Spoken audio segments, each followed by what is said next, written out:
নরেন্দ্র মোদী জানে না, অমিত শাহ জানে না যে মুসলিম রাজকে ঘুমন্ত সিংহ এরা জেগে গেলে সমগ্র ভারতবর্ষ নয়, সমগ্র পৃথিবী মুসলিম বিদ্বেষী সম্প্রদায়, মুসলিম বিদ্বেষী শক্তি ভেঙে ছারখার হয়ে যায়।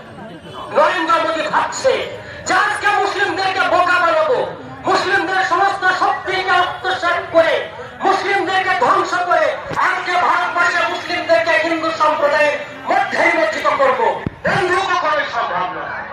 এই ভারতবর্ষের বুকে মুসলিমরা যতই শক্তিশালী, ভারতবর্ষের মুসলিমরাই কিন্তু ইংরেজদেরকে তাড়িয়েছিল। ওই নরেন্দ্র মোদীর মতো সরকারকে, অমিত শাহের মতো এইরকম করালগ্রস্ত আমাকে মুসলিমরা পরে যে কোনো মুহূর্তে তাদের আন্দোলনের মাধ্যম দিয়ে শুধু ভারতবর্ষে নয় পৃথিবীর বুক থেকে উঠে দিবে। আজকে নরেন্দ্র মোদী ভাবছে যে মুসলিমদেরকে নিষ্পেষিত করে শেষ করে দেবে।